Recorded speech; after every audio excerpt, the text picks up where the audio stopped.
Waalaikumsalam warahmatullahi wabarakatuh. Selamat malam, salam sejahtera untuk kita semua. Alhamdulillah, puji syukur kita panjatkan kehadiran Allah Subhanahu wa taala karena pada kesempatan malam yang berbahagia ini meskipun hujan ya, kita bisa hadir di acara rutin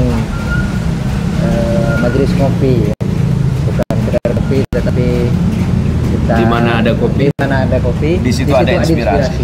Saya sering lupa tagline. Oh gitu tagline-nya. Padahal udah pos langganan. Baik. Lupa. Nah, salam serta salam marilah kita aturkan kepada junjungan kita Muhammad sallallahu alaihi wasallam. Allahumma sholli wa sallim. Sahabat, keluarga, hingga umatnya sampai akhir zaman nanti, dan mudah-mudahan kita bisa menjadi bagian daripada penjaga ataupun pejuang-pejuang ajaran-ajaran beliau, khususnya tentang semangat beliau menjaga kemanusiaannya, jaga semangat Islam rahmatan lil alamin. Baik, malam ini sebagaimana flyer yang sudah tersebar ya di jagat media sosial, kita akan membahas satu tema menarik yang lagi viral ya, yang lagi tips, yaitu persoalan problem musik ya, yang hari ini menjadi problem atau menjadi pembahasan cukup menarik di media sosial. Kita mungkin tidak akan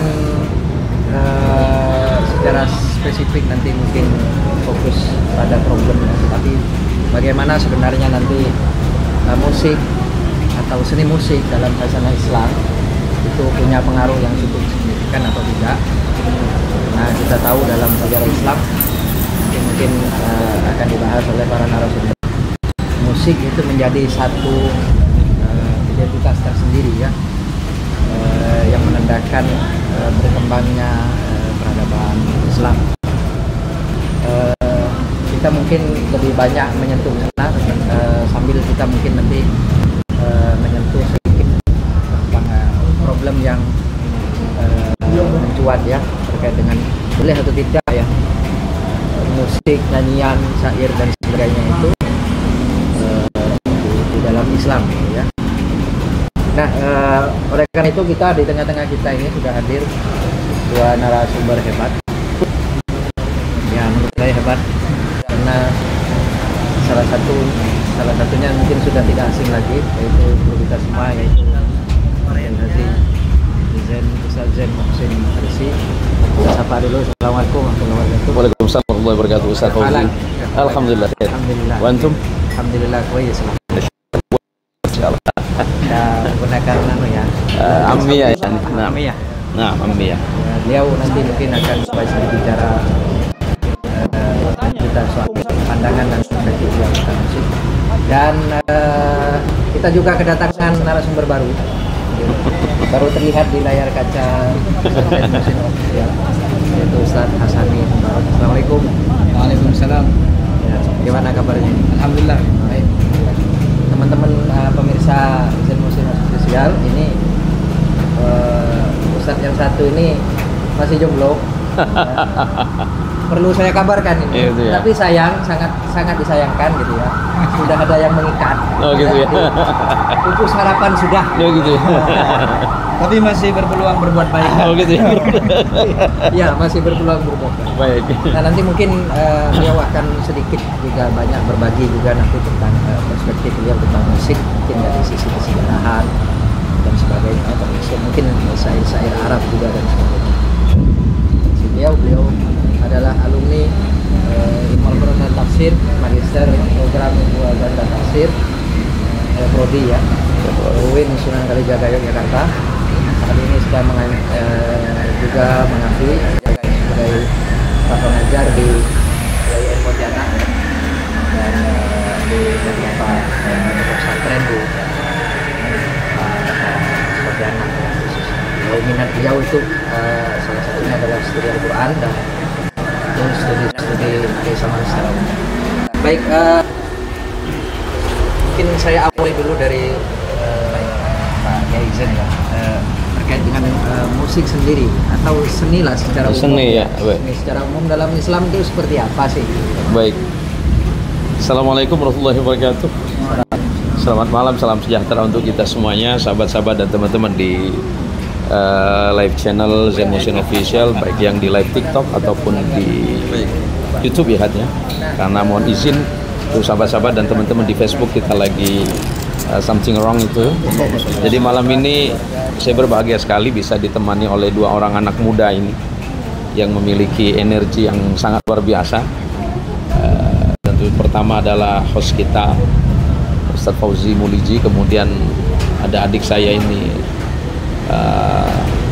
Hasani Mubarak MAG. Terkait dengan apa yang viral ini belakangan ini ya, Indonesia itu negara yang unik, ya. 275 penduduk, 275 juta penduduk Indonesia itu selalu tanggap ya.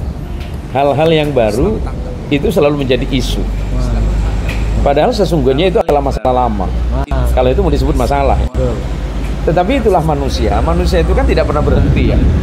Tidak pernah berhenti untuk berpikir, tidak pernah berhenti untuk bergerak.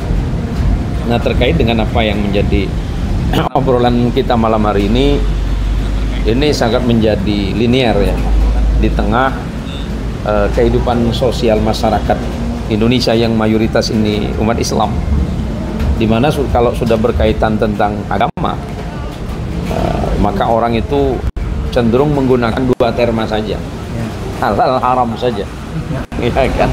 Hitam putih gitu. Jadi yang mau saya sampaikan adalah bahwa dalam konteks kesejarahan Islam itu sebagaimana yang kita ketahui bersama, lahir di sebuah masyarakat Arab yang nyaris tidak memiliki peradaban besar ya, dibandingkan dengan dua peradaban yang ada di belahan barat dan timurnya kan. Kalau di barat itu ada peradaban Romawi, sementara di timurnya itu ada peradaban Sasanid yang kita kenal dengan peradaban Persia yang hari ini menjadi Iran. Nah, ternyata hadirnya Rasulullah SAW di tengah masyarakat Arab yang tidak memiliki peradaban besar itu, justru Nabi SAW itu membawa sebuah peradaban, membawa sebuah tatanan baru. Nah, kebiasaan masyarakat Arab sebelum datangnya agama besar yang bernama Islam itu, karena mereka adalah masyarakat yang hidup di tengah masyarakat yang keras, yang kering, gersang, yang nyaris tidak memiliki kehidupan yang lebih selain daripada itu. Ternyata itu juga memunculkan semangat masyarakat Arab itu untuk bersyair, ya kan? Masyarakat Arab pra-Islam itu sebenarnya sudah mengenal dengan budaya yang kita kenal dengan hari ini, ya budaya syair, kemudian salah satu di antaranya adalah budaya musik gitu, yang kemudian hari ini kita mau perbincangkan gitu. Nah, saya yakin bahwa fungsi agama itu secara garis besar kan dua, menyangkut hubungan kita dengan Allah dan menyangkut hubungan kita dengan manusianya gitu. Kalau antara kita dengan Allah sebagai hubungan vertikal yang Ustadz Hasani menyebutnya sebagai hablum minallah, kemudian ketika menyangkut hubungan dengan manusia atau relasi kemanusiaan yang disebut dengan hablum minannas. Nah, terkait dengan hal ini, apakah masyarakat pra-Islam itu memiliki budaya musik? Apakah masyarakat pra-Islam itu mengenal budaya syair? Dan seterusnya dan seterusnya. Iya. Sampai ketika Nabi SAW itu kan kita kenal di satu pasar itu ada festival tahunan kan. Di salah satu pasar namanya Pasar Ukaz ya. Pasar Ukaz ini selalu mengadakan kompetisi bersyair. Kompetisi bersyair ini dilakukan setiap tahun. Siapa yang menjadi pemenangnya itu kemudian diabadikan dan digantung di dinding Baitullah yang dikenal dengan mu'allaqat. Nah, ternyata masyarakat Arab itu sudah mengenal budaya itu. Nah, setelah proses keislaman itu berlangsung, apakah kemudian serta-merta Rasulullah itu merubah semuanya? Apakah kemudian serta-merta Rasulullah memberangus semuanya? Karena tidak bersesuaian dengan hukum-hukum tidak bersesuai dengan etika keislaman. Nah, ini yang patut untuk kita bedah kembali. Artinya kalau melihat hukum bermusik itu, kalau dari sisi hukum fikih ya hitam putih, boleh atau tidak, ya kan, halal apa haram kan itu saja. Nah, karena apa yang kita perbincangkan malam ini luas cakupannya, untuk teman-teman yang ada di live TikTok, ya, ini kepantau semua, Pak, ini kelihatan semua ya. Ya, kita membicarakan itu. Jadi apalagi nanti sampai kepada tinjauan fikihnya, nanti sampai ada temen itu ustadz kita dikafir-kafirkan kan gitu ya. Hanya karena dengerin musik gitu kan. Hanya karena mendengarkan syair. Nah, ternyata kita hari ini begitu mudah mereduksi hukum. Hanya masalah senang apa tidak, hanya masalah suka apa tidak, hanya masalah saya mau apa tidak, kan itu tidak bisa seperti itu. Bahwa Islam itu hukumnya tidak berdiri atas keinginan kita kan, tapi berdasarkan ke beberapa hal. Nah, oleh karenanya, karena tadi Adinda ini menanyakan tentang kebudayaan Arab pra-Islam, bahwa memang kebudayaan Arab pra-Islam itu salah satu diantaranya adalah budaya bersyair. Dan apakah setelah Islam itu datang kemudian seluruh syair diberangus oleh Nabi serta merta tidak boleh? Nah, ini secara hukum fikih nanti dalam tinjauan-tinjauan hadisnya, dalam tinjauan-tinjauan fikih akan dibicarakan oleh Ustaz Hasani. Saya lebih tertarik kepada bagaimana melihat ini kepada konsep kesejarahannya gitu. Konsep kesejarahan. Jadi kita mari berbagi saja gitu kan. Kalau Ustadz Hasani bagian apa, saya bagian apanya nanti. jadi biar kelihatan gitu kan. Kalau saya diundang untuk kerja, ya Ustadz Hasani harus kerja juga gitu kan. Baik, kira-kira seperti itu. Nyambung yang tadi ini ya. Nah, tadi kan itu sudah membedah dari sisi kesejarahan ya. Beberapa waktu lalu memang sampai hari ini ya saya tadi membaca satu buku ya, karangan sebenarnya itu perubahan Poland Islam, buku Rinti itu. Oh iya. Ada History of Arab. Ada History of Arab ya. Ya, itu disinggung gitu ya. Jadi bagaimana kemudian orang-orang Arab yang punya peradaban nomad ya, modern, senantiasa berpindah-pindah dari satu tempat ke tempat yang lain, kemudian punya tradisi tahunan ya, di pasar Lukas di mana berkumpul, kemudian mereka saing-saingan syair lah ya. Iya, saing-saingan syair. Dan itu dikompetisikan, sampai kemudian datang Islam, datang Al-Quran ya, yang kemudian menggugah ya tradisi-tradisi yang sudah ada, begitu membuat orang Arab kemudian tertegun. Nah, mungkin ada tambahan dari Ustaz Hasani terkait dengan bagaimana kemudian tradisi syair, nyanyian, dan mungkin juga musik dalam ketika Islam itu datang dan sudah hadir. Baik, terima kasih. Assalamualaikum warahmatullahi wabarakatuh. Waalaikumsalam warahmatullahi wabarakatuh. Saya hormati tentu guru kita bersama Ki Haji Zain Muhsin. Ini kehormatan sekali karena bahkan dalam satu sekian hal saya sudah berpikir 2 hari yang lalu sebelum acara ini. Sepertinya saya tidak cukup layak untuk bersanding dengan beliau. Saya sebenarnya dari pesantren memang pertama-tama khususnya kepada guru-guru dan kepada orang yang istilahnya lebih banyak ilmunya, apalagi ya. Tapi salah satu kebanggaan saya adalah karena tidak pernah satu alma mater. Walaupun dengan beda generasi. Kalau beliau ini bangga dengan saya karena apa ya, satu alma mater. Saya juga lebih bangga mestinya gitu. Punya adik seperti ini kan. Jadi pertama mungkin kalau terkait tentang bagaimana sih sebenarnya musik itu dipandang dalam Islam. Sebenarnya ketika kita menggunakan istilah pandangan Islam, maka kita tidak hanya berfokus pada bagaimana fikihnya merespon, tetapi keilmuan lain yang dianggap sebagai keilmuan yang tidak mainstream. Karena kalau kita mau menggunakan pendekatan yang paling standar, misalnya ketika berbicara epistemologi Islam, kita biasanya akan melihat setidaknya ada 3 epistemologi yang paling terkenal. Dan ini bagaimana ilmuwan bayani merespon demikian, yang dalam hal ini adalah fikih. Kemudian bagaimana Irfani dan juga Burhani menanggapi satu kasus dalam hal ini misalnya musik. Tapi jauh sebelum itu tadi sebagaimana oleh Yai Zain sudah disinggung bahwa memang peradaban musik ini adalah peradaban tua. Menurut karena memang saya miliki minat yang agak baik Ustaz terhadap ya katakanlah kitab-kitab filsafat. Salah satu yang pertama ketika kemarin saya diminta untuk membersamai panjenengan untuk berbicara musik, kitab pertama yang saya cek adalah kitabnya Al-Farabi, Kitabul Musiqul Kubro, jadi Musiqul Kabir. Jadi itu salah satu kitab babon dalam dunia permusikan, bahkan dianggap sebagai kitab yang terbaik yang pernah hadir di abad itu sekurang-kurangnya untuk berbicara musik. Nah, yang menarik adalah ketika di bagian muqaddimah sang muhakkik yakni Abdul Malik Hashbah itu mendefinisikan musik. Jadi beliau mendefinisikan musik itu sebagai ghorizatun fil insan. Ghorizatun fil insan sebagai sebuah fitrah ya, sesuatu yang suci dari diri manusia. Khalaqat halahur rugbah, khalaqat halahur darurah warrughbatul insaniyah warrughbatul batin.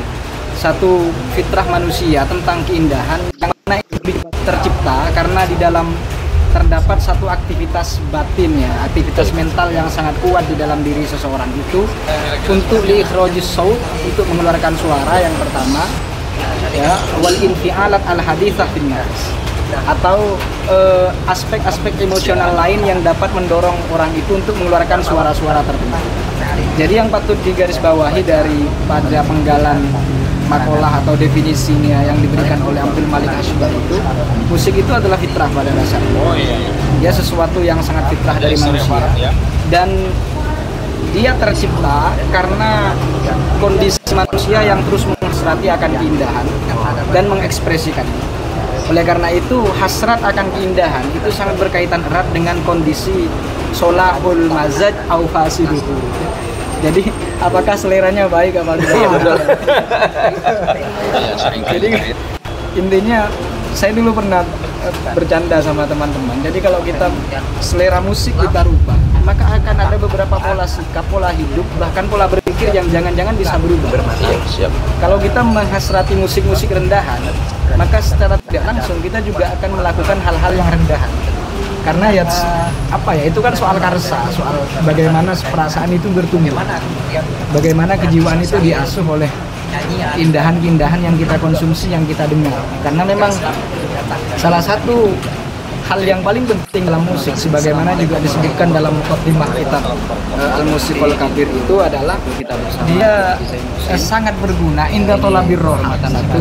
Jadi ketika kita ingin bersantai, pengen rileks ya, berpikir relaksasi, maka musik itu sangat penting. Kemudian yang kedua itu adalah untuk mengekspresikan hal-hal yang atau kita memiliki hal-hal yang tak bisa diungkap kecuali kita refleksikan melalui musik. Baik kita mencipta ataupun kita mendengarkannya. Tahyilil ma'ani ya istilahnya. Jadi membangun imajinasi makna yang mungkin susah untuk kita deskripsikan. Misalnya perasaan orang yang jatuh cinta, itu kan susah sekali untuk kata-kata verbalnya itu sangat terbatas. Iya. Jadi untuk karena hanya dia bisa menjadi besar dan berkembang ketika diasuh oleh sebuah arifan. Betul. Dan kearifan itu, maaf ini menyambung beliau nih ya, hanya sekedar ini kan. Hanya orang yang punya rasa yang lembut saja yang bisa menikmati, kira-kira mungkin gitu ya. Baik. Lanjut. Jadi tahyilil ma'ani adalah membangun imajinasi makna. Ini yang menurut salah seorang filsuf terkenal ya, yang Heidegger itu kan filsuf bapak eksistensialis ya. Filsuf kenamaan di Jerman yang katanya sangat menggandrungi Al-Farabi Ibnu Arabi di akhir hayatnya katanya. Jadi dia mendengarkan musik yang memang terkesan membosankan. Hampir di setiap sore dia akan memutar lagu yang sama bahkan beberapa kali. Itu tujuannya adalah karena untuk tahlilil ma'ani, dia ingin membangun asosiasi makna dalam benaknya tentang suatu konsep yang ditawarkan dalam satu lagu, sehingga dia benar-benar bisa larut di dalam. Jadi pada intinya ini kira-kira apa ya, al-hukmu an syai'in far'un an tasawwuri. Jadi tasawurnya demikian, gambarannya demikian. Sebelum kita melakukan justifikasi atas satu hukum, maka konsep bermusik itu yang harus jelas, bahwa dia merupakan fitrah, dia suci. Adapun nanti bagaimana dia berkembang sebagai sesuatu yang fitrah, ya itu adalah pandangan fikih yang merespon. Kira-kira demikian itu pengantar. Menarik ini kan, apalagi memang tadi pagi ya saya sempat di jurnal, ini nyambung sebenarnya. Makanya seringkali ada musik tertentu itu biasanya digunakan sebagai sarana terapi. Iya, betul. Ini tentu menarik ya untuk kita tentu dalami. Kadang saya sendiri ya, saya itu lebih senang kadang-kadang kalau sudah ruwet pikiran itu, saya sendiri ya dengerin musik-musik Sufine gitu kan, musik sema gitu ya, kayak adem saja gitu ya. Iya, berkait. Kemudian kita ya cukup mendengar dan menyimak itu sudah membawa tenang. Mungkin ada tambahan.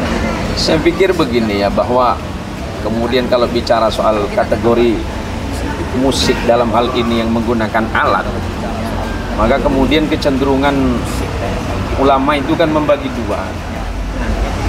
Sumber bunyi yang ditampilkan atau dihasilkan sebuah alat yang dipukul. Ada juga, kemudian yang kedua adalah sumber bunyi yang dihasilkan oleh alat yang ditiup atau dipetik, seperti ney yang kita sebut sebagai seruling, ataupun sebagaimana yang disampaikan sangat luar biasa oleh Adinda Hasani tadi, bahwa sebenarnya kalau logika manusia itu tidak mungkin bisa merasakan keindahan dalam hal ini yang sedang kita bicarakan hari ini, kalau di dalamnya kita tidak melibatkan rasa. Ketika fikih secara hukum mau dipertemukan dengan konsep hati, ini kan tentu dua hal yang berbeda. Karena kalau bicara soal mengusung konsep fikih, yaitu tadi, kalau bukan yajibu ya yahrum. Kalau dalam konsep pemikiran sufisme, ya yambari. Karena ada hal yang berbeda ketika kemudian kita melihat itu. Nah, yang sedang kita diperdebatkan di luaran sana itu sampai kepada tataran ekstrim ya, yang sangat luar biasa responnya, sampai kemudian ini menjadi viral di dunia ini. Sesungguhnya ini kan bukan persoalan baru. Persoalan hal ini sudah didiskusikan, bahkan sampai kepada taraf perdebatan di antara para ulama-ulama. Dan apakah kemudian orang-orang soleh pasca Rasulullah SAW sekelas sahabat tidak menikmati itu? Kita bisa menyaksikan dalam konteks sejarah, ternyata beberapa di antaranya sebagaimana disebutkan oleh Abu Talib Al-Makki, ternyata salah satu sahabat itu seperti Muawiyah juga menyenangi gitu. Oh ya kan, menyenangi ini. Kemudian cobalah kita melihat beberapa kitab-kitab standar yang kita bersama-sama insya Allah baca. Imam Ghazali juga mengatakan dalam konsepnya itu, oh ini mubah saja, ya kan, boleh untuk menikmati. Tetapi tentu kemubahan itu sendiri, sebagaimana yang kita baca dalam kitab mazhabnya Imam Al-Jaziri, bahwa kebolehan itu tidak serta-merta menjadi sebuah kebolehan yang mutlak kan begitu. Tergantung kepada musik ini akan digiring kemana. Nah, sekarang kalau sampai ada teman saya yang mikirnya ekstrim loh, Ustaz Hasani, bah, masa gitar yang lagi duduk itu haram? Gitarnya lagi duduk, bukan orang lagi duduk main gitar. Masa gitarnya lagi duduk haram? Masa seruling yang lagi diam itu kemudian haram? Masa kemudian piano itu atau piano itu kemudian dikategorikan haram? Nah, tentu efek yang ditimbulkan kan kira-kira begitu. Nah, ya sebagaimana yang tadi tasawurnya itu yang menjadi problemnya. Apakah kemudian penggambaran di dalam ekspresi musik itu menghasilkan sesuatu imajinasi yang liar, apakah imajinasinya itu bisa mendekatkan kita kepada Sang Pencipta? Maka coba kalau pandangannya Rumi ketika Rumi itu akan melakukan relaksasi ketenangan sebagaimana maksudnya pakai pakai seruling. Nah, hari ini kita bisa menyaksikan teman-teman kalau lagi mungkin Anda lagi ke Turki akan datang ke beberapa tempat yang ke arah utara, yang ke arah selatan itu kita banyak menemukan hanqa. Hanqa itu mungkin kalau di sini kita sering menyebut orang Arab menyebutnya zawiyah. Zawiyah kita menyebut di sana ada hanqa atau tekke. Itu adalah tempat para murid yang sedang melakukan perjalanan spiritual melalui wirid, melalui zikir, yang mana di dalamnya juga melibatkan instrumen musik yang kita sebut sebagai ney. Nah, itu kan hanya sebagai pengantar relaksasi yang tadi disebutkan oleh Ustadz Hasan itu sebagai fitrah kemanusiaannya. Fitrah kemanusiaannya itu adalah bahwa Allah itu adalah zat yang maha indah dan mengenali keindahan. Masalah Allah menitipkan keindahan kepada kita adalah keindahan rasa. Nah, keindahan rasa ini kemudian yang diolah sedemikian rupa agar menjadi sesuatu hal yang menjadi wasilah, menjadi cara untuk dekat kepada Allah. Saya pikir musik itu kan bukan ghayah. Musik itu bermusik kan bukan tujuan, tetapi justru adalah sebuah wasilah, sebuah sebab perantara di mana kita bisa menghasilkan kedekatan spiritual. Coba kalau kenapa di Turki kemudian beberapa negara-negara yang berdekatan itu para orang-orang yang sedang mabuk dalam arti positif ya, menikmati perjalanan spiritualnya itu dengan menggunakan itu. Ketika kami membersamai mereka itu, ternyata itu kan hanya sekedar pengantar relaksasi. Lepas itu sudah nggak dihiraukan, karena yang dihiraukan ini kan hanya satu, bagaimana dia bisa menikmati perjalanan rohaniyahnya itu. Ini kan hanya mengantarkan relaksasi manusianya secara berpikir. Bisa nggak kita ini mendeskripsikan keindahan itu? Bisa nggak? Susah. Nggak ada di dunia ini yang akan sepakat ketika akan mendeskripsikan kata indah. Ya kan? Ternyata keindahan menurut anak kecil itu tidak sama, karena sudut pandang yang dipakai juga berbeda kan. Nah, Ustadz Hasani tadi itu sesungguhnya menggunakan sudut pandang itu yang ruwet. Ya kan? Saya pura-pura manggut aja padahal nggak ngerti dari tadi kan. Tapi sebenarnya itulah kenapa kita ini selama ini selalu bertengkar. Dalam artian, kita bisa bertengkar, tapi menggunakan sudut pandang pertengkaran yang lebih produktif. Kita boleh berdiskusi harus lebih luas. Iya, berarti perspektif kita. Tidak hanya perspektif fikih. Maka selalu saya katakan dalam hal ini tidak ada tafsir tunggal dalam kebenaran selagi itu tidak qat'i. Ustaz Hasan pasti, sangat memahami itu apakah ini qat'i apa dhonni kan. Kalau sudah menyangkut itu dhonni, ngapain kita bertengkar untuk memperebutkan posisi benar? Ini sesuatu yang dhonni kok. Dan bahkan para sahabat itu kan kita dengar itu termasuk diantaranya adalah budaya syair. Ada sahabat Nabi yang biasa duduk di Masjid Madinah itu namanya Sayyidina Hasan bin Thabit kan. Sayyidina Hasan bin Thabit ini kesenangannya adalah bersyair. Dan syair-syairnya itu pertama pujian kepada Allah dan pujian kepada Rasulullah. Apakah Rasulullah marah? Enggak. Apa kata Rasulullah? Tuh dengerin Hasan bin Thabit.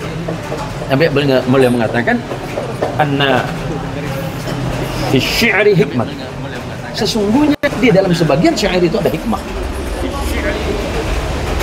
Kan ada hikmah. Nah, tadi menyebutkan irfani. Ini udah nyebrang kemana ini nih kan? Udah kan, wah ini makin berat ini yang dengerin, ini yang nonton ini berat nih. Aduh, Ustadz Hasan udah masuk ke irfani gitu tuh kan. Tapi nggak apa-apa, dan itu penting. Kenapa saya katakan penting? Biar kita ini tidak cukup puas dengan diskusi pikiran sendiri, kemudian menjustifikasi orang lain. Nah ini baik. Artinya ini kan pikiran-pikiran langka seperti ini. Karena selama ini kan kalau yang udah nyebut kata santri, yang namanya penikmat kitab-kitab standar Islam itu, tentu ketika kita menghadirkan hidangan baru yang bernama filosof, kalimat-kalimat yang sifatnya filosofis, ini tak baik nih. Di luar ya. Iya, iya kan. Itu yang di luar kita. Anti mainstream nih. Padahal sebenarnya itu milik kita juga. Milik kita juga. Nah, Milik kita yang ini. iya, justru karena mungkin bacaan yang pernah kita baca hampir mirip ya, termasuk salah satu antaranya itu Philip Kahiti kan. Philip Kahiti itu saya ingat bahasanya yang jelas itu bahwa dunia peradaban dunia ini memiliki hutang sejarah yang sangat besar. Kepada siapa? Dunia Islam. Hutang sejarah peradaban dunia ini kepada siapa? Dunia Islam. Mulai dari filsafat. Filsafat dulu tidak dipahami oleh orang Eropa. Karena menggunakan bahasa-bahasa Yunani kan. Atau menggunakan bahasa-bahasa Romawi. Orang Eropa nggak baca. Orang Eropa itu baru bisa membaca, bahkan mengeja namanya itu abad 16. Padahal umat Islam itu sudah bisa baca semuanya. Keren. Iya kan? Coba, abad ke-16, orang Eropa itu mengalami masa gotik ya. Masa kegelapan berpikir. Karena semuanya serba dikungkung oleh sebuah kekuatan. Nah, saya tidak menyebutkan, malah nanti ada yang tersinggung ini. Nah kan? Nah, ternyata kemudian Islam itu hadir, mecah kebuntuan pikiran-pikiran itu. Ketika umat Islam itu dengan para ilmuwannya menerjemahkan itu. Yang filsafatnya diterjemahkan ke bahasa Arab. Kemudian dari bahasa Arab ke bahasa Eropa. Kemudian yang tentang musik umat Islam yang dulu, tentang kedokteran umat Islam mengambil dari sini, kemudian diterjemahkan ke sana. Nah, artinya betul sebagaimana disampaikan oleh Ustadz Fauzi tadi, dunia musik itu adalah bagian dari hasanah dan peradaban Islam yang ditinggalkan. Nah, seakan-akan bahwa musik itu lahir dari kearifan Eropa. Coba, kenapa hari ini saya biasanya dengar musik itu senang. Nah, ini referensi musiknya apa kira-kira? Oh, kalau saya cadas. Cadas saya. Oh, Ngeri kira-kira. Enggak, saya memang menyenangi musik. Tapi yang saya ingat itu, kenapa saya senang musik Spanyola ya, gitar Spanyola itu. Ternyata itu adalah sentuhan dari dunia Islam dalam hal ini masyarakat Arab. Ketika Islam itu masuk melalui Maroko, kemudian menyeberang ke Spanyol, yang kita sebut Andalus. Artinya hutang dunia musik itu kepada dunia Islam, seperti itu. Nah, saya tidak bagian memperdebat ini boleh apa tidak, kan ini bagian Ustaz Hasan nih, biar babak belur nanti. Baik. Karena udah ditolak. Iya. Ya, bagaimana? Tadi menarik karena kalau bicara soal musik kan irama, Ya. irama langga, seperti kan kemudian sesuatu kalau sudah tidak diramakan itu seperti rasanya hampa. Iya. Termasuk mungkin ya sedikit juga berpengaruh ya terhadap kemudian cara kita membaca Al-Quran, tilawah Al-Quran, melanggamkan Atau yang kita sebut taronum ya. taronum. Itu kalau kita lihat sejarah transformasinya kan itu juga banyak dipengaruhi oleh mutasi musik atau irama musik tergantung kemudian daerah atau kebiasaan kita masing-masing. Tetapi yang mungkin entry point-nya mau saya tanyakan sebenarnya kenapa kemudian bagaimana sesungguhnya kemudian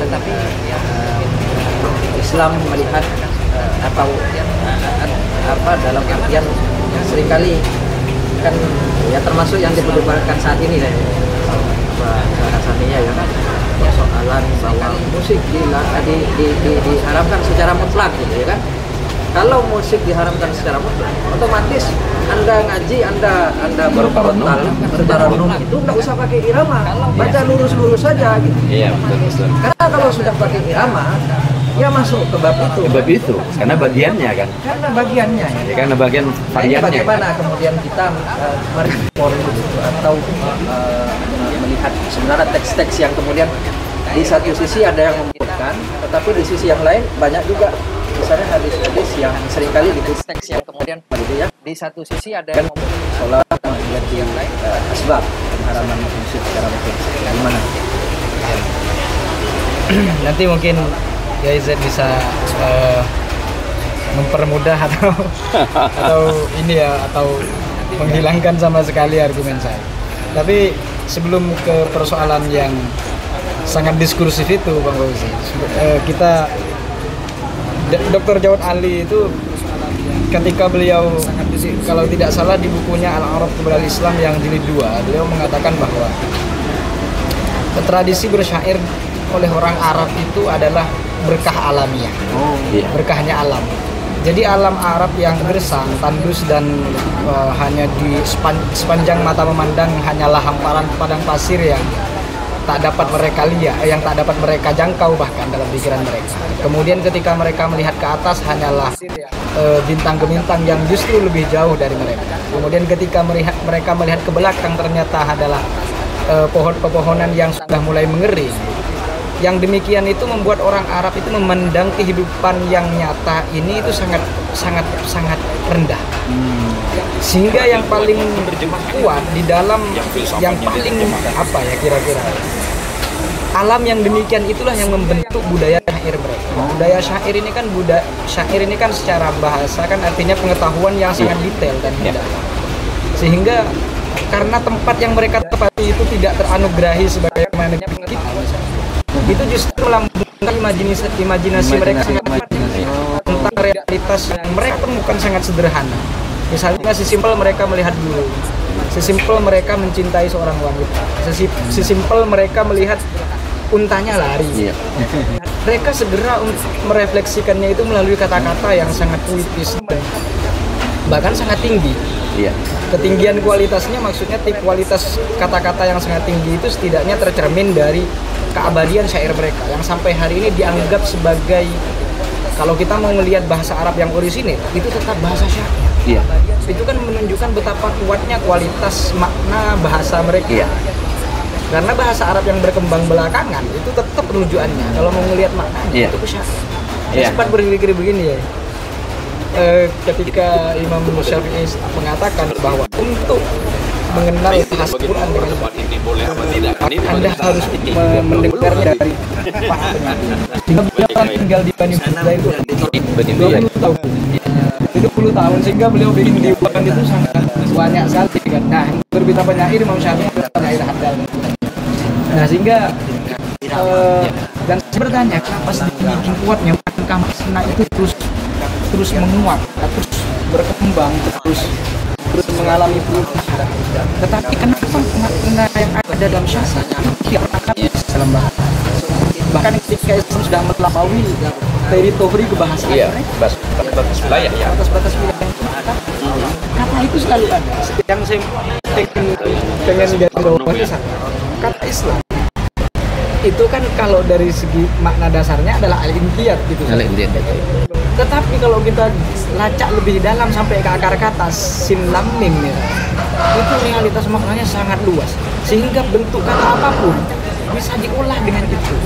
Maksud saya adalah betapa kayanya orang Arab itu dengan bahasa dan betapa tingginya bahasa yang digunakan oleh Al-Quran untuk menghimpun sekian makna yang tak pernah terhenti dalam otak manusia, dan itu dijaga dengan baik oleh budaya syair itu tadi.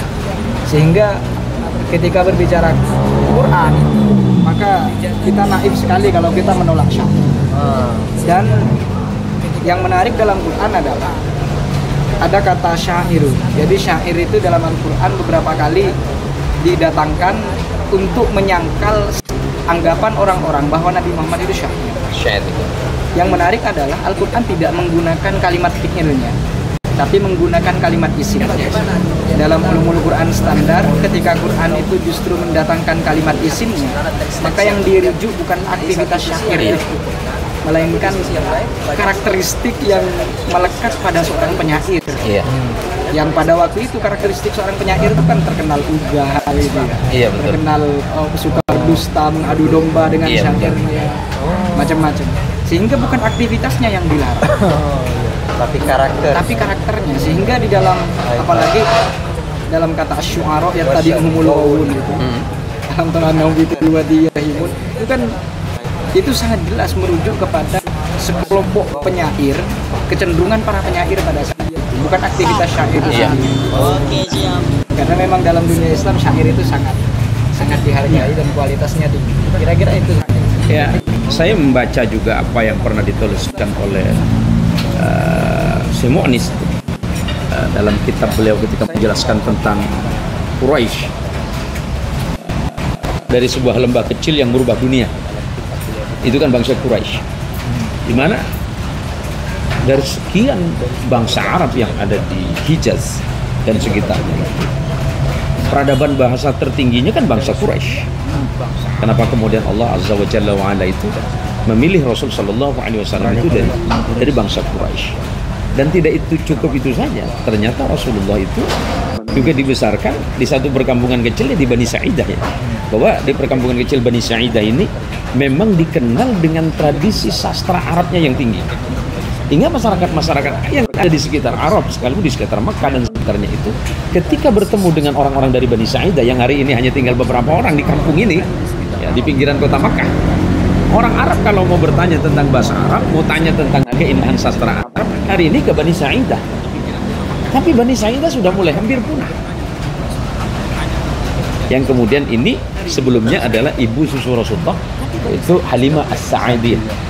Artinya sungguhnya Rasul Shallallahu Alaihi Wasallam tidak hanya saja diasuh oleh seorang perempuan yang bernama Halimah, tapi Rasulullah diasuh oleh sebuah peradaban.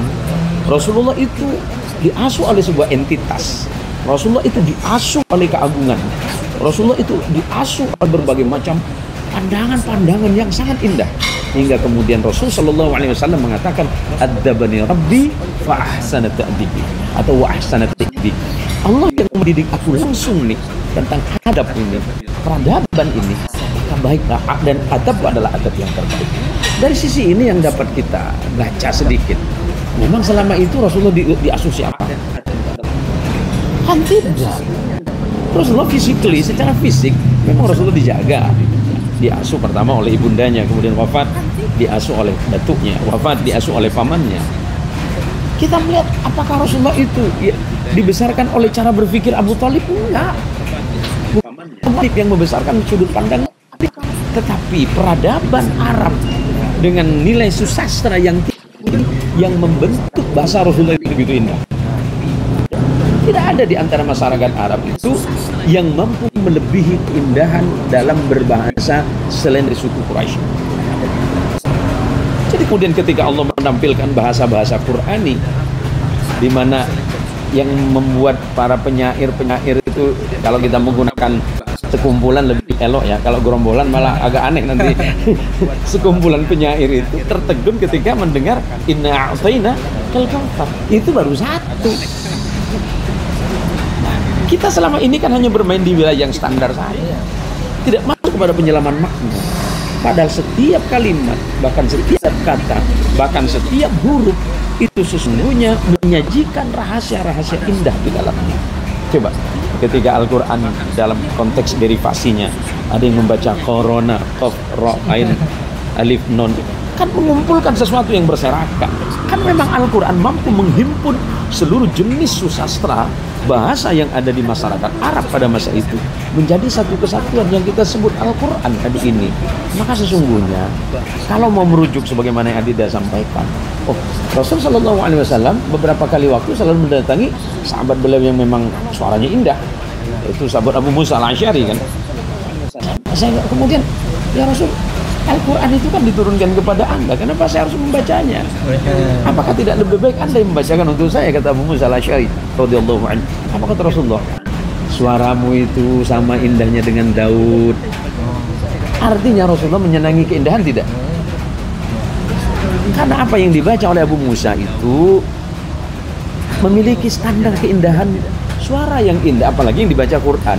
Nah, terkait dengan hal ini maka kemudian tentu Adinda Hasani dan teman-teman pahamlah bahwa di dalam ilmu Al-Quran, termasuk di dalam hal yang menyangkut kata membacanya sekalipun, harus memiliki sanad yang jelas untuk menjaga otentifikasi dari bagaimana Al-Quran itu diturunkan, bahkan dengan cara membacanya sekalipun.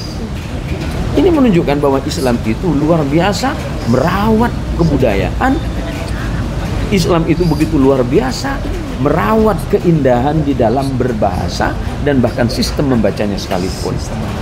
Cara sedetail itu. Coba, saya menjadi ingat ucapannya Ibnu Mubarak rahimahullahu taala. Apa kata beliau itu? Bainana wa bainal qaumil qawaim al-isnad.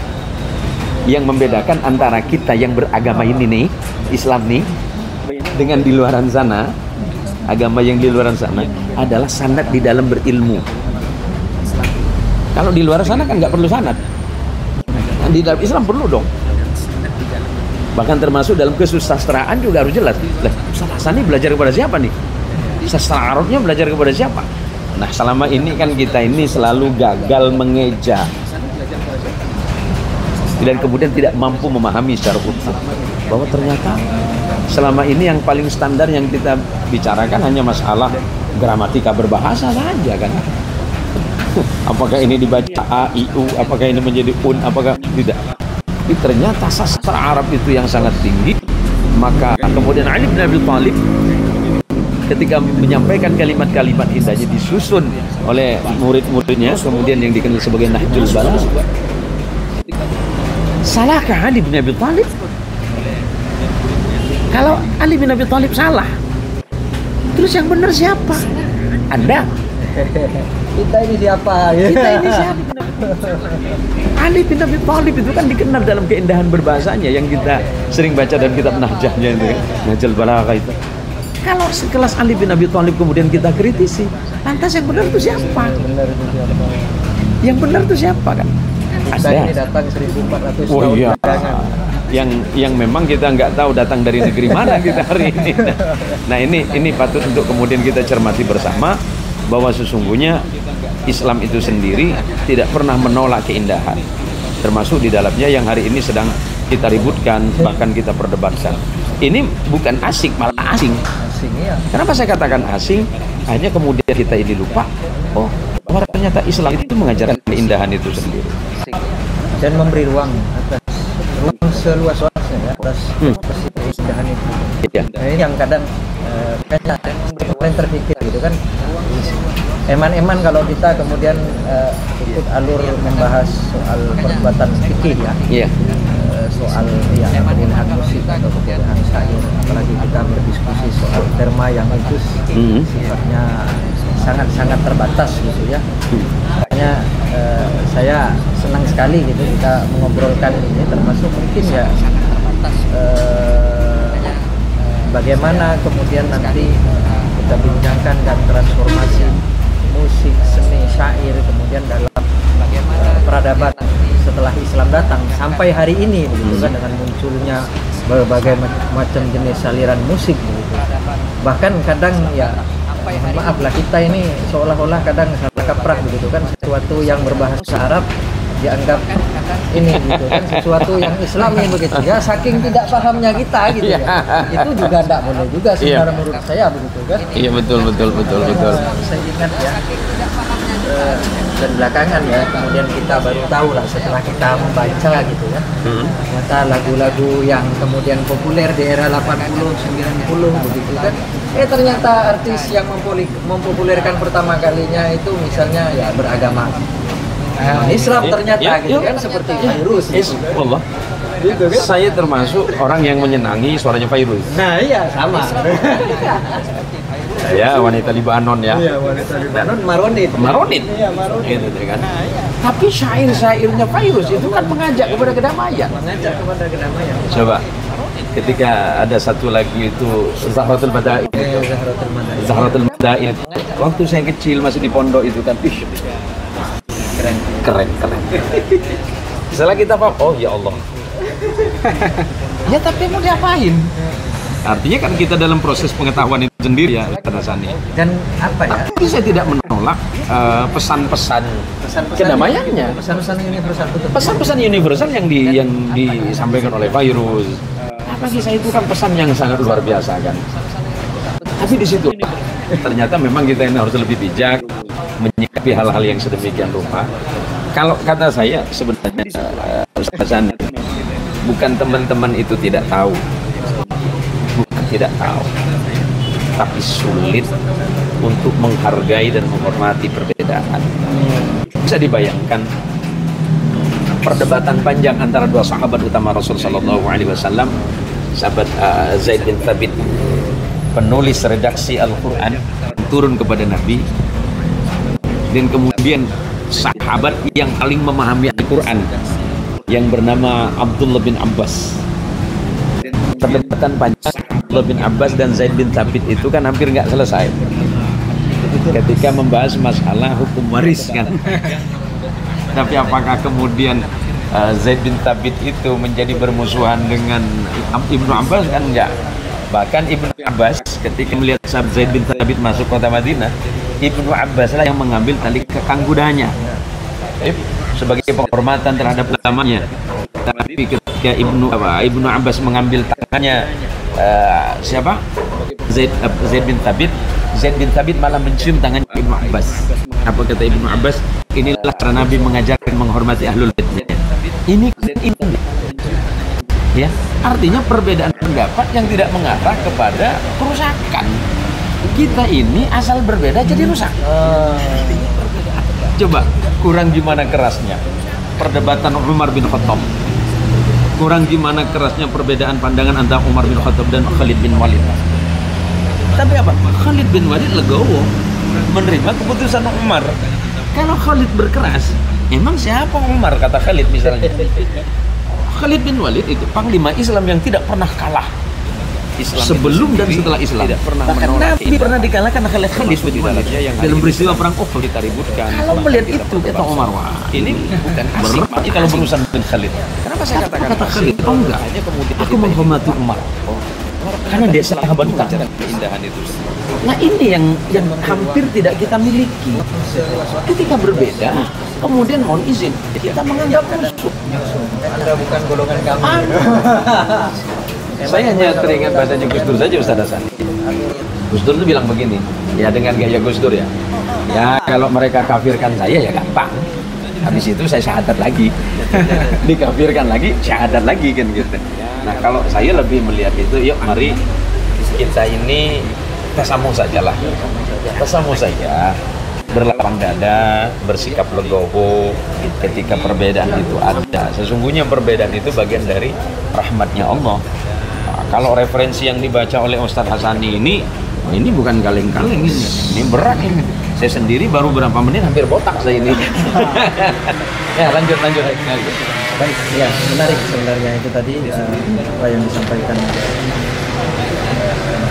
Zen maupun Ustaz Hasani, bahwa memang apa yang kita bincangkan kali ini sebenarnya sebagai ini ya perluasan wacana saja. Memang bincangkan kita tidak hanya cukup sebenarnya berdebat soal tadi halal haram, karena dunia ini ya kalau dunia ini hanya berpikirnya hitam putih begitu saja tentu tidak indah rasanya gitu ya.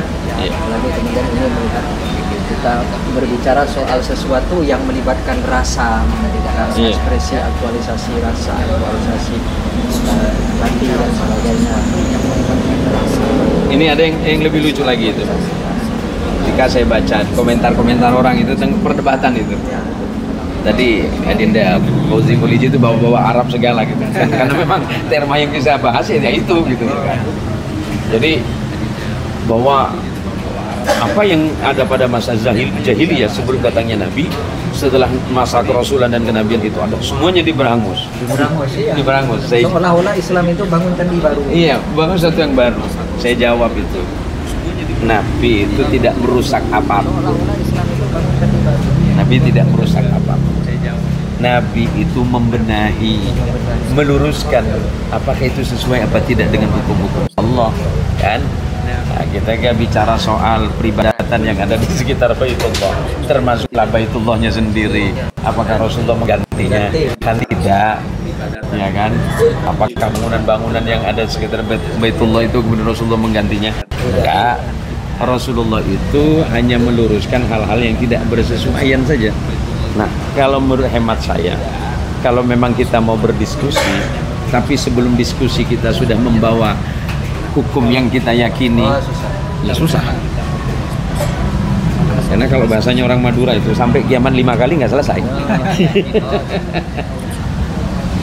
Jadi betul apa yang disampaikan tadi, apa yang disampaikan Ustaz Hasani, apa yang saya sampaikan juga, paparan-paparan ini sama sekali bukan untuk menentukan, oh ini boleh apa tidak, ini haram apa tidak, enggak.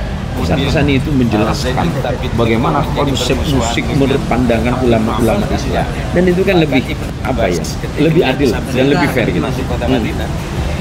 Tanpa menyembunyikan kemudian sebagai penghormatan terhadap tamannya sesuai dengan pemahaman kita selama ini kan kita ini mengambil tampaknya orang yang kemudian baik itu yang membolehkan atau yang melarang. Iya.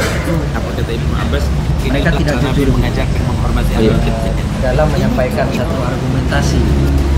Artinya perbedaan Argumentasi yang disampaikan disesuaikan dengan pandangan kita ini kan bukan ciri-ciri orang ilmuwan. Oh iya. Coba kurang juga Dan memang perdebatan sebagaimana disampaikan oleh Ustaz Hassani tadi, kita ini kan susah untuk jujur. Perbedaan pandangan antara Kita ini susah untuk jujur memahami apa yang dipahami orang. Nah, sudut pandang beliau dengan sudut pandang beliau kan tidak sama. Ya, mari kita coba memahami itu agar kemudian ada benang merah yang bisa ketemu. Nah ini masih muda, Hassani masih muda, tapi pandangannya sudah sangat luas dan begitu luas. Iya. Karena kalau udah, saya sempat dikirimi buku terjemahan beliau itu Ibnu Arabi ya. Al-Farabi. Ini saya sudah pikir dari kemana. Nah, ini berat ceritanya ini kan. Kenapa saya dikirimin buku yang beginian gitu? Baik, Ustaz Hassani, kita mungkin lanjut. Baik. Nah, dalam tradisi perkembangan peradaban Islam sebelumnya kan memang musik seringkali dijadikan. Nah, dalam tradisi perkembangan peradaban Islam aktualisasi diri kan memang sufi termasuk syair juga ya. Dan bagaimana ekspresi dari syair-syair yang seperti misalnya sufi termasuk saya sering biasa kemudian mendengar syair Araftul Hawa. Ya Araftul Hawa, Araftul Hawa. Saya sering Rabi'ah Adawiyah. Rabi'ah Adawiyah. Dan syair-syair lain ya, misalnya Bumi Misri, kemudian Al-Halal sebagainya. Bagaimana sebenarnya syair lain? Saya tadi melihat perkembangan fenomena itu. Bagaimana seorang sufi mengekspresikan rasa cintanya melalui ekspresi seni syair.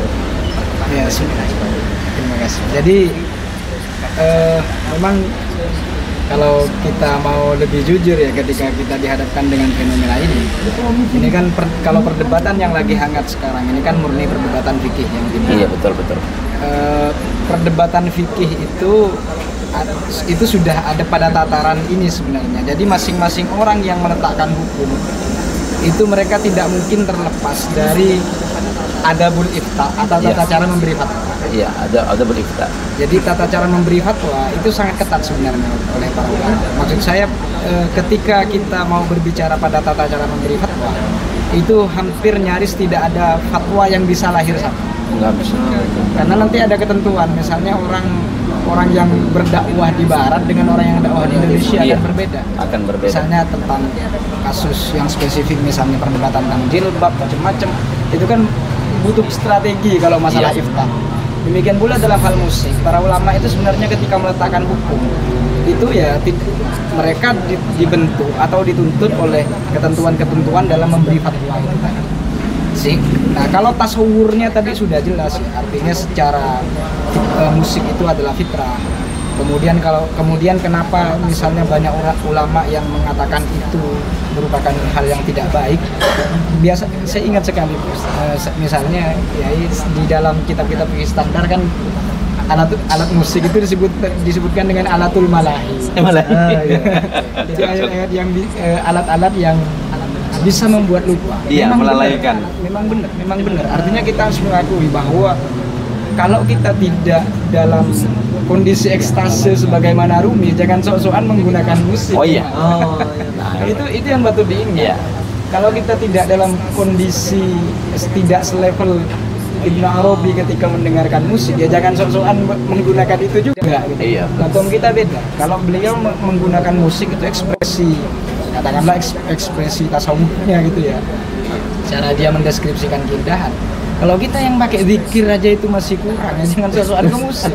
Bener-bener jadi malahi maksudnya. Bener jadi malahi. Sehingga wajar kalau fikih meresponnya dengan kecenderungan mengharamkan itu lebih banyak. Nah ini perspektif ini menarik gitu kan, kita terungkap gitu. Nah memang pada tataran ini yang menjadi runyam, saya sebut runyam itu, Perspektif ini menarik gitu. karena dunia maya itu semua orang boleh berpendapat, semua orang boleh berbicara, bahkan semua orang seakan-akan boleh berfatwa. Oke, saya katakan sederhana saja. Saya dengan segala hormat, Ustadz Adi Hidayat dengan keilmuannya saya hormati dan saya hargai. Kenapa kemudian anak yang baru lulus SD, kemudian yang menghukumi Ustadz Adi Hidayat? Ini kan tidak tepat. Kalaupun memang ini kan bukan apple to apple gitu. Kalaupun memang kita harus duduk bersama mendiskusikannya ini, yuk ada tempat yang lebih layak. Dan tapi mohon, siapa kira-kira yang memang pantas untuk menyampaikan persoalan-persoalan ini bukan hanya dengan menggunakan ranah emosi. Ini sebagaimana standarisasi yang disampaikan oleh Ustadz Hasan tadi. Kalau dilihat dari sudut pandang fikih, ya keluar kan hanya boleh nggak boleh. Nenek kan. Tetapi kemudian ini menjadi runyam dan meruncing bahkan mengarah kepada kerusakan karena nyaris semua orang itu bisa mengucapkan apapun sesuai dengan keinginannya. Maka yang kita sebut hari ini kan ini dunia apa sudah ini kan. Nah tentu karena kita ini sudah one world, sudah satu dunia hari ini kecil. Dunia hari ini tidak dibatas oleh teritori apapun. Yang di barat pada detik ini juga bisa mendengarkan yang di timur. Yang di timur bisa mendengarkan yang di selatan. Ternyata dunia yang begitu kecil hari ini bisa mempersatukan, tapi juga bisa punya potensi untuk memecah. Nah, kita hanya berharap bahwa diskusi-diskusi sesuai dengan diskursusnya masing-masing itu kan melahirkan keindahan itu sendiri. Tohpun kalau memang, saya tidak suka dengan Anda, silakan saja. Itu hak Anda untuk tidak suka. Saya suka kepada Anda, itu juga hak Anda untuk menyukai. Lah, saya juga suka tidak suka, itu kan tidak boleh dipaksa orang. Dalam hal kesenangan tertentu ya. Loh, betul apa yang disampaikan Ustadz Hasan? Fatwa di timur tidak mengikat di barat. Di barat tidak mengikat di selatan tidak mengikat ke utara. Realitas yang berbeda yang dihadapi. Iya, seperti itu. Ya bisa dibayangkan. Perbedaan fikih antara guru sang murid Maliki, Syafi'i, Hanbali. Lah, kan semuanya itu sudah mujtahid mutlak. Kita ini apalah. Ternyata dengan begitu mudahnya kita ini menyampaikan sesuatu dan bahkan itu sudah menyangkut kepada hukum-hukum utama yang tidak memperdulikan apakah apa yang saya sampaikan iya benar apa tidak. Nah, betul kata Ustadz Hasan tadi, itu baik. Artinya kita ini susah untuk ketemu. Susah ketemunya di mana ya? Karena tadi Ribut. Iya. Terus. Baik, ada pertanyaan dari sahabat TikTok, tidak ada? Ya. Ada pertanyaan dari sahabat TikTok? Di TikTok. Oh ya. Baik, ada pertanyaan dari ya di YouTube pun tidak. Ya, Ustaz mau nanya, ada sampah dengan suara Ustaz. Baik. Hah? Iya, Apa? Yelau, Serti Manik, Assalamualaikum Ustaz, sehat selalu, salam hormat toleransi dari Depok. Baik. Serti Manik. Serti Manik Jakarta ya? Pertanyaan ada pertanyaan. Depok terus? Siti Sayyidah. Assalamualaikum Yai, sehat selalu Pak Ustaz, subuh kesiangan apapun kodok. Oh ini bukan ini ya, bukan tema kita hari ini, bukan pokok bahasan. Tapi kalau kata Ustadz Hasan nih, zaman di pesantren itu ada sholat duha pakai kunut kok. Subuh campur duha gitu ya. Yai mohon izin tanya tinggalnya di mana, mohon maaf. Oh, kalau tanya alamat saya boleh sekalian nomor rekening ya. Saya di Pontianak Mbak ya, di Pontianak Kalimantan Barat. Gimana tanggapan para kiai tentang perdebatan tentang musik? Oh ini sedang kita bahas Tadi ini. sudah direkaman, Ya. silakan diputar di Sudah awal diputar ya. di belakang. Apakah pekerjaan anak bisa menjadikan manusia kafir? Itu terus apa lagi? Silakan diputar. Apa dalilnya? Nah, ini lagi dalil ya. Mana dalil-dalil gitu ini ya? termasuk ya dalil musik itu. Dalil musik itu tadi ya. Ini melibatkan. Ini lagi dalil ya. Saya tadi depan Pak Ustaz yang pakai baju salu-salu. Yang di mana ya? Pak Ustaz. Bisa jauh kak, biar nampak semuanya. Hasan Jaya, Kak Ustaz. Oh, yang di kursi situ ya. Oh iya, yang sama-sama minum tadi. Ternyata lagi ngincer Ustadz Hasani rupanya. Oh, yang di kursi situ ya. Masya Allah, maaf, mohon Terima kasih maaf. sahabat-sahabat dari TikTok. Ya. Ya, saya teringat memang ya problematis ya ketika Ya. kita hanya berbicara soal musik ya. Kemudian yang tadi kaitannya dengan irama dan sebagainya. Saya terpikir ini kalau repot ini kalau diharapkan sejarah lagu udah lah, saya ngaji biasa aja. Sudah tak usah pakai irama apa kan haram, nanti masuk neraka repot. Agar kita lurus-lurus saja. Masa gara-gara baca Quran sama azan masuk neraka jadinya ya? Waduh, ini Ya. repot ini. Itu karena memang ketidakcerdasan kita, ketidakpahaman kita di dalam membaca apa yang kita sebut bahwa sesungguhnya yang sedang diperbincangkan, yang sedang diperdebatkan itu esensinya bukan ini loh gitu. Bahwa ternyata efek yang ditimbulkan sekilas apa yang dijelaskan oleh Ustadz Hasani itu adalah efeknya, apakah itu membawa kepada kedekatan kepada Allah atau justru menjadi kelalaian kepada Allah. Dan di samping itu kemudian para ulama-ulama fikih juga memberikan garisan bahwa yang tidak diperkenankan pertama adalah musik-musik atau syair-syair yang mengandung syirik. Karena masyarakat Arab pada masa itu kan syair-syairnya itu kan sudah pada tataran itu ya, pada tataran kesyirikan. Kenapa syirik? Ya karena memang masa itu mereka tidak kenal kepada al-tauhid, tidak kenal kepada Allah. Terus yang kedua, yang tidak melanggar batas-batas syariah. Karena tentu ketika berbicara tentang bahasa verbal kan pasti ada kata-kata yang tidak baik di situ. Ya. Kata-kata makian, kata-kata cacian, atau yang mengandung mohon izin pornografi, erotisme dan seterusnya. Itu yang mungkin dilarang ya. Nah, itu yang sebenarnya setidaknya apa yang saya tangkap dari Ustadz Hasani tadi, bahwa kalau memang pada akhirnya akan melalaikan kita kepada Allah, yaitu efek buruknya itu yang menyebabkan terjadinya sebuah hukum itu sendiri. Nah, kalau selama ini yang sedang diperdebatkan ini kan pada alat.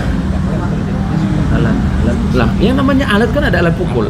Bahkan perang masa Nabi Shallallahu Alaihi Wasallam itu untuk menyemangati para sahabat yang sedang berperang. Pakai tambur ya. Pakai tambur perang. Tanjidor. Pakai tambur itu ya. Itu untuk memberikan semangat mereka dalam pertempuran. Karena yang di sebelah sana pakai trompet. Di sana kan pakai trompet. Nah, yang umat Islam bangsa Arab pakai tambur. Dan ingat sejarahnya anak-anak kulit hitam itu yang menari di Masjid Nabawi, di Masjid Madinah. Rasulullah kan melihat anak-anak kecil yang sedang bermain itu. Apakah Rasulullah kemudian memarahi mereka? Enggak. Kalau Rasulullah itu marah, itu keluar. Mereka sedang bersenandung sambil memukul alat. Tapi Rasulullah tidak memarahinya. Kenapa? Karena bagi Rasulullah itu kan tidak merusak apapun, tidak melalaikan diri dari apapun. Selama tidak melalaikan diri. Iya. Ini ya lagi-lagi kalau dikembalikan kepada fikih, ini kan pasti setiap menyangkut masalah fikih itu tadi pasti menyangkut masalah adabul ifta. Artinya etika di dalam menyampaikan fatwa itu sendiri. Nah, ternyata kita hari ini semuanya bisa berfatwa. Jadi runyamlah ini dunia. Tak kuasa. Baik, seperti itu ya. Baik, iya, makanya saya ingat ketika beberapa waktu lalu ini mungkin ya sempat viral juga kan ketika mungkin seniornya Ustadz Hasani di Jogja ini kan. Yeah. Ketika tahun 2015-2016 ya sempat heboh itu masalah melanggamkan Al-Quran dengan melanggam Jawa ya. Oh, gitu. Sampai kemudian dihujat habis-habisan begitu ya, dihujat habis-habisan padahal dia punya semangat untuk mempopulerkan menemukan kembali langgam-langgam lokal gitu ya. Kan bahasa dia dalam satu tulisan jurnal kan lawak langgam Jawa gitu kan. Dan saya kemudian dari situ tertarik mempelajari beberapa langgam yang sekarang seringkali dipakai oleh saya kemudian para surah atau para qori diajar musabaqah tilawatil Quran itu tidak semuanya murni dari tanah Arab ya, hanya satu saja Ijazi, iya. Ijazi. Singkat, Ada kemudian Nahawan, Soba, Jiharga. Sebagainya. Ya. Itu pun yang masuk ke Indonesia belakangan itu kan aliran Masri kan. Masri. Sebelumnya Makkawi ya. Makkawi, Rubah dan sebagainya. Cuman kalah saing ya dengan Muslim. Artinya dengan Hijazi. Langgam-langgam itu kemudian mengalami transformasi gitu. Jadi saya penasaran lu kemudian ini diharamkan secara mutlak. Justru langgam Nabi itu kayak gimana ya? Bingung saya gitu kan. Ini repot ini. Ini mungkin gimana Hasani melihat problem-problem seperti ini ya? Problem-problem sebenarnya menurut saya apa ya, kalau diperdebatkan secara fikih ya, apalagi kita lihat haram halal atau boleh atau tidak gitu kan, ini kan repot begitu ya melihat hal-hal yang sifatnya dinamis kayak gitu. Betul.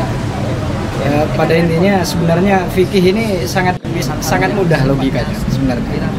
Jadi artinya fikih ini paling ketika menghadapi satu kasus baru, mereka itu kan prinsipnya satu, yakni darul mafasid muqaddam ala jalbil mafasid. Jadi ketika ada mafasid, maka mafasid itu terus diteliti oleh para fuqaha itu, walaupun mereka tidak jalbil masoleh. Artinya saya bersepakat sebenarnya terhadap pandangan-pandangan fikih yang apa istilahnya ya, menganggap bahwa musik itu sebagian besar tidak baik misalnya. Kenapa? Karena memang logika fikih demikian. Karena memang tidak semua masyarakat itu dapat menggunakan musik dengan baik. Maksud saya ketika imam-imam besar itu mengatakan bahwa musik ini tidak penting, memang iya pada dasarnya. Kemudian dalam level tertentu musik itu terkena ya, itu bergantung orangnya lagi. Oleh karena itu, sebagaimana tadi saya sampaikan bahwa kalau kita jangan sok-sokan untuk sok usul dengan musik. Jujur saja, saya secara pribadi ya maksudnya penyuka musik, tapi tidak akan saya berpura-pura untuk usul dengan musik. Saya belum nyampe vakum. Syair siapapun yang saya dengar, tingkat kegunaannya saya tidak bisa. Justru apa ya? Justru di luar musik saya baru bisa mengalami hal-hal yang katakanlah lebih baik, gitu. Misalnya dengan cara baca Quran dan lain-lain. Tapi kalau mendengarin musik, baik itu syairnya siapa kayak yang melantunkan dengan begitu indah, oke, itu keindahannya saja. Artinya itu memang butuh kesiapan spiritual yang matang baru kita bisa menggunakan musik sebagai media. Sebagaimana orang-orang tadi itu usul dengan musik. Tapi kalau kita masih pada tataran orang awam, kita lebih baik berfikih saja. Artinya musik itu harus kita gunakan secara proporsional. Indah tolabir rohah, oke. Untuk menghibur jiwa, oke. Tapi kalau kita lagi kebergantungan dengan musik, kemana-mana kita dengerin musik, itu bisa menghilangkan produktivitas kita untuk belajar, mengganggu aktivitas sehari-hari. Artinya fungsinya untuk relaksasi udah berkurang, justru fungsinya menjajah kita. Nah itu yang menurut saya fikih itu pentingnya di situ. Artinya dia meminimalisir hal-hal yang paling lumrah. Dan lumrahnya kita biasanya ke musik itu demikian, menghasrati keindahannya, larut, tapi ya nggak usul juga.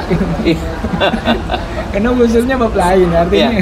Kalau perusahaan pribadi, saya menyenangi musik, mau jenis apapun saya menyenangi. Tapi itu tadi, ya senang saja, tidak lebih. Yang namanya manusia, yang Allah berikan anugerah, Allah berikan secara instinktif, kita ini pasti menyenangi keindahan. Wong burung saja berkicau, ayam juga berkokok. Mohon maaf, kucing juga mengeong. Artinya secara instinktif Allah menciptakan keindahan alami ini melalui makhluk-makhluk yang ada di sekitar kita. Maka yang mau saya sampaikan adalah, yuk mari kita belajar untuk sedikit mengurangi perdebatan kalau memang tidak mau berhenti dari perdebatan. Artinya agar tidak selalu membuang energi. Energi kita ini terlalu besar untuk kita habiskan hanya akan mempersoalkan sesuatu yang sudah putus. Ya, kalau apakah fikih itu masuk wilayah debatable, ya bagian ini iya. Kan ini bukan sesuatu yang betul kata Ustaz Hasani, ini bukan suatu perkara yang sifatnya qat'i. Ini adalah sebuah hal yang dhanni, tetapi tentu kita juga akan memilah apakah ini bermanfaat bagi saya apa tidak. Kalau hal ini tidak bermanfaat, apalagi kemudian menjadi sebuah mafasid, sebuah kerusakan, ya kerusakan itu bukan hanya kerusakan yang sifatnya ini loh, tapi kerusakan pikiran, kerusakan kecerdasan, kerusakan intelijensi, hanya karena persoalan hal-hal yang semacam ini kan sungguh sangat tidak produktif. Eman-eman. Kalau Anda bertanya apakah saya menyukai musik, saya suka. Tapi untuk apakah saya akan oh enggak. Apalagi mohon izin, saya bukan penyenang koplo gitu. Enggak, bukan itu maksud saya itu kan. Iya, artinya ya karena kita oleh Allah itu diberikan anugerah, diilhami sesuatu hal yang menyangkut masalah keindahan itu kan. Tapi jangan sampai hanya musik itu salah satunya. Tapi jangan sampai karena persoalan ini kemudian kita melalaikan banyak hal. Sampai kemudian mohon izin ini namanya anak muda, saya juga pernah muda kan, walaupun hari ini mantan muda gitu kan. Jadi ada hal-hal, termasuk abangnya Ustaz Hasani di pesantren itu, saya sama abang Ustaz Hasani ini, coba saya berdua saja yang punya tip itu. Ini penyenang salah satu penyanyi Indonesia, kalau saya malah penyanyi Jerman. Wih, iya kan? Saya menyenangi dulu itu sampai dibilang, waduh ini calon sedeng ini kan. Karena saya menyenangi Philharmonic Orchestra waktu itu, karena biasanya menampilkan mulai dari Mozart, Beethoven gitu kan. Selera musiknya itu itu berat. Karena kenapa saya harus mendengarkan Mozart, Beethoven, kemudian Antonio Vivaldi? Bukan sosok tahu, karena memang itu yang saya nikmati sambil saya membaca buku. Tapi lepas itu saya tinggalkan lagi. Kenapa? Saya hanya sekedar merelaksasi pikiran sambil baca, tidak lebih. Nah kalau hari ini kita seperti para sufi. Oh iya, nggak bisa dong. Ini kita menikmati musik hanya bagian casingnya saja gitu. Kalau ditanya Ustaz, apa kesenangan hari ini? Satu, Johann Sebastian Bach, Symphony 9. Udah, cuma itu saja. Cuma baca sambil itu. Apa kata abangnya itu? Bagus Iwan Fals gitu. Dia penggemar berat Iwan Fals. Penggemar berat Iwan Fals. Tapi kami selera musiknya berbeda, ya hasilnya berbeda juga. Kesenangan kami berbeda, tapi sama-sama di musik. Cuma senang aja, nggak lebih dari itu. Ya, diskusi kita sebenarnya ya tambah menarik. Memang membahas tentang musik, Iya. atau membahas tentang syair dan sebagainya itu tiada habis-habis ya. Apalagi mungkin kalau kita ada kesempatan bisa membedah satu atau dua Iya.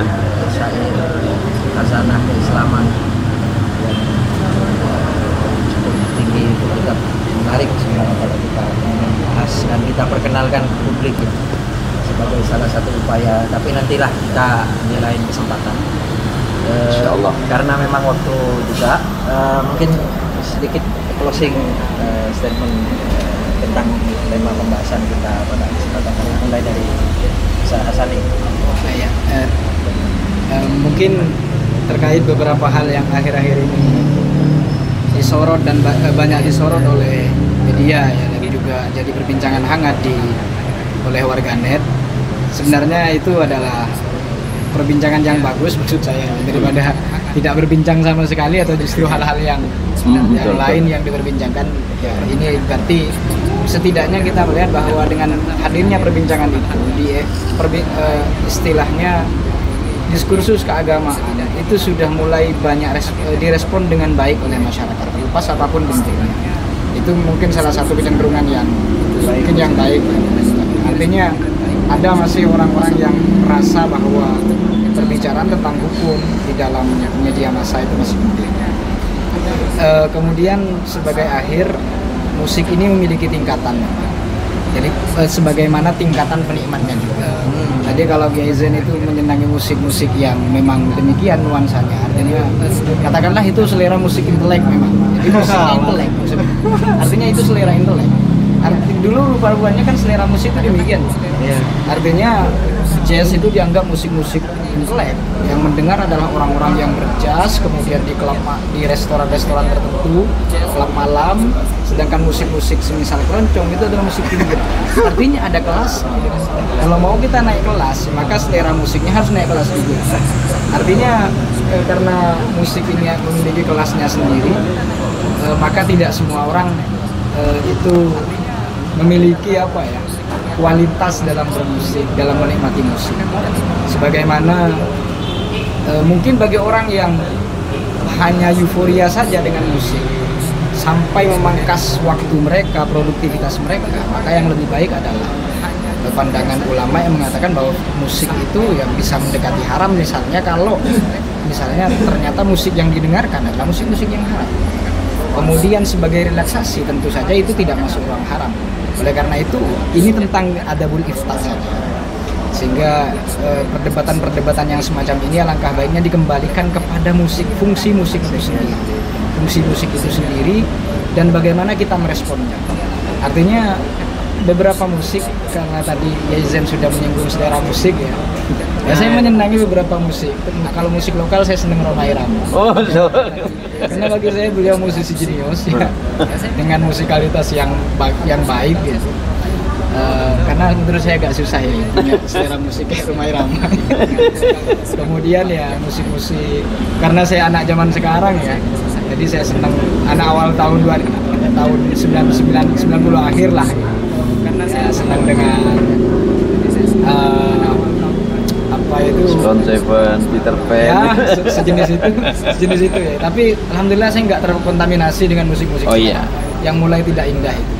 Jadi saya masih mendengarkan Queen atau mungkin Dream Theater ya. Wah, senang ya. Malah kalau saya bagian ekstrimnya, ini cerita musik aja yang biasa didengerin ya. Saya itu lebih ekstrim. Karena bagi saya itu dunia rock itu terlalu jujur dan itu saya. Kenapa? Saya diperkenalkan di era 70-an itu, 79, 80, ya musik-musiknya Led Zeppelin. Led Zeppelin, kemudian termasuklah Deep Purple. Queen itu lagu kebangsaan. Dia hanya lagunya saja, nggak lebih. Terus kalau yang nggak bisa saya tinggalkan, ya pasti Scorpion dong. Pasti Scorpion.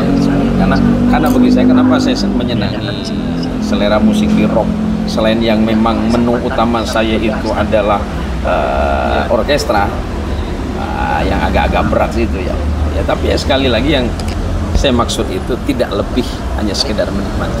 Sampai hari ini kadang-kadang anak saya yang kecil itu bukan saya perkenalkan kepada dia, enggak, karena sekali waktu mungkin dalam sebulan saya mendengarkan 1-2 lagu yang memang cenderung sangat candas sekali. Karena bagi saya itu musikalitas, saya tidak bicara musikalitas saja, tapi mereka itu sangat jujur dalam mengekspresikan apa yang mereka ini.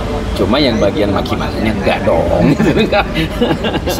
Yang saya maksud itu adalah kritik sosialnya. Saya banyak mendengarkan itu kepada kritik-kritik sosial. Ya, kalau dulu ini kok jadi cerita musik ya? Ya kan ini kita bicarakan musik kan. Di mana saya sangat intens mendengarkan lagu-lagu Scorpion waktu politik perang dingin antara Amerika dan Uni Soviet gitu, yang kemudian terpecah menjadi Rusia. Ya pasti lagu kebangsaannya Wind of Change dong. Nah, karena lagu ini yang menggambarkan jatuhnya Soviet pada masa Gorbachev. Saya masih ingat, lagu itu adalah ekspresi kemanusiaan yang lahir dari sebuah proses kebosanan politik.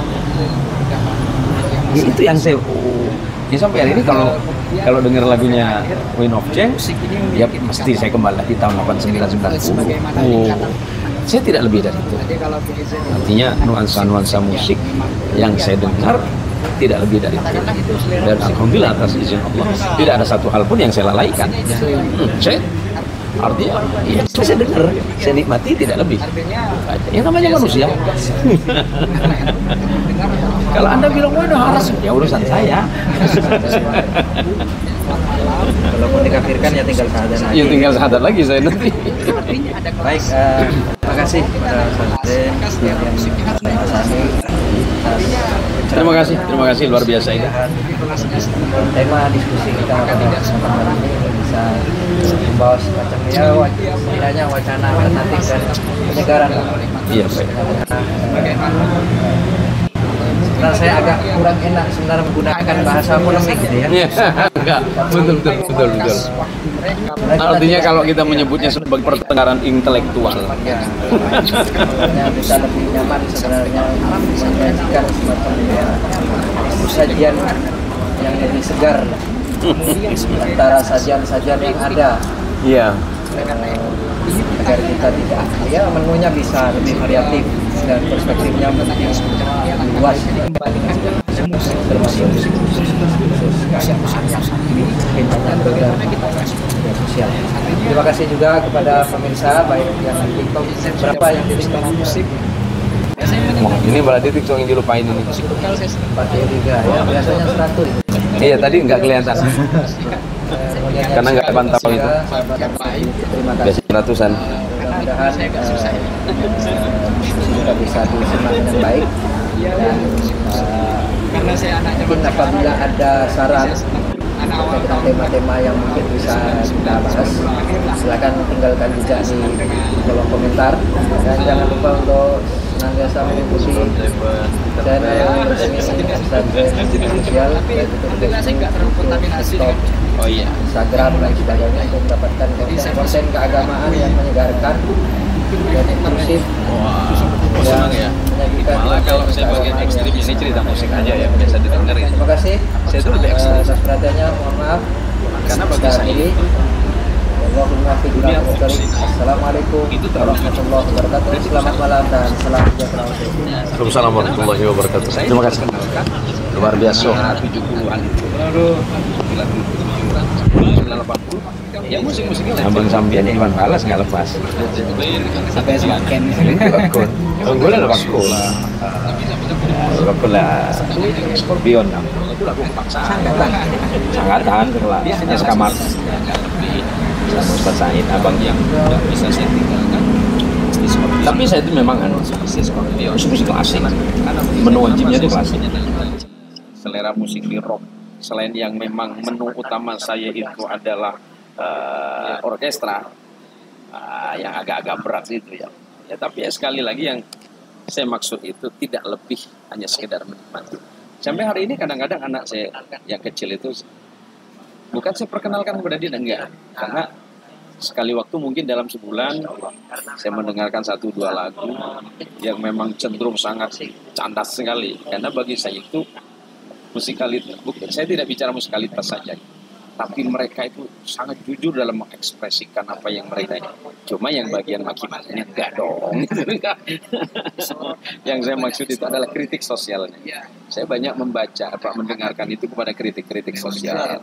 Ya, kalau dulu ini kok jadi cerita musik ya? Ya kan kita bicara musik kan. Di mana saya sangat intens mendengarkan lagu-lagu Scorpion waktu politik perang dingin antara Amerika dan Uni Soviet gitu, yang kemudian terpecah menjadi Rusia. Ya pasti lagu kebangsanya Win of Change dong. Nah, karena lagu ini yang menggambarkan jatuhnya Soviet pada masa Gorbachev. Saya masih ingat lagu itu adalah ekspresi kemanusiaan yang lahir dari sebuah proses kebosanan politik. Itu yang saya sampai hari ini kalau dengar lagunya Wind of Change, ya pasti saya kembali lagi tahun 89-90. Saya tidak lebih dari itu. Artinya nuansa-nuansa musik yang saya dengar tidak lebih dari itu. Dan alhamdulillah atas izin Allah tidak ada satu hal pun yang saya lalaikan. Saya artinya ya, itu saya dengar, saya nikmati tidak lebih. Yang namanya manusia. Kalau Anda bilang waduh harus, ya urusan saya. Kalau mau dikafirkan ya tinggal sadar lagi. Ya tinggal sadar lagi saya nanti.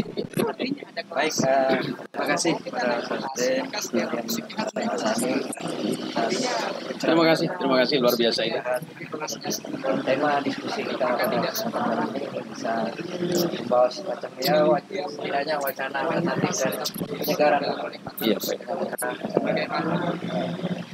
Sebenarnya saya agak kurang enak sebenarnya menggunakan bahasa polemik gitu ya. Enggak, betul.